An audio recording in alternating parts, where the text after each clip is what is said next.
Welcome, friend, to the big Foldy painting of death, on at the Grunt Gallery till July 27th.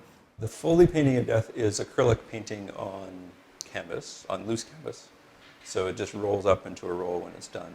In this configuration, I find really exciting because I suddenly realized that because it is so flexible and you can hang it in any configuration you really want to, that I could just keep going. I could just add another 100 feet of canvas onto the end of the painting, and it would just carry on like an ongoing sort of Foldy project. The large-scale Foldy painting came directly out of these books, so it just rolls up into a roll when it's done. The large-scale Foldy painting came directly out of these books. I was starting to develop all of this kind of strange imagery in a very surrealist kind of stream of consciousness way. I've always been very interested in visual narratives and trying to create either spaces or, like with installation, to create a space that you come into and you get told a story as you sort of explore around in it. There's a lot of characters that come up, and sometimes they're quite rude. And some of the things are like the Wolverines and driving cars, which is one of my favorite. Or they'll say funny things, come up with things. One of the other sort of things that keeps popping up is the cold dripping toast, which is at the beginning of the painting. Is how I started the painting. It's from an old English monologue that it was sort of on the radio in the 30s. It's called Albert and the Headsman. And Albert goes to the Tower of London, gets chased around by the ghost of the headsman.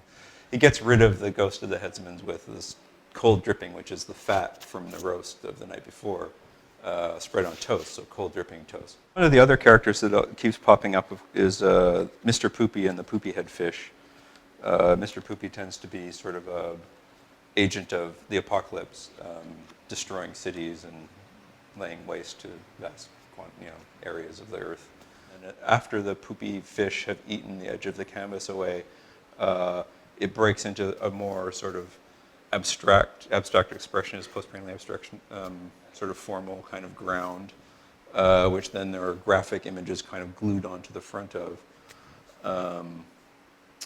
And it's kind of a more, it's a much more sort of organic kind of textured paint surface. Part of it too was sort of, I wanted to talk about my two sort of favorite ways of painting, which are kind of more sort of the formalist vocabulary of sort of abstraction, like mid-60s abstraction, combined with kind of a very sort of comic booky kind of drawing. And there are sort of elements of each thing in both halves. So I sort of see one as being kind of a doomed rebirth, and the other half as kind of being an ecstatic apocalypse. So there's sort of these, they each undercut each other in a sort of strange way.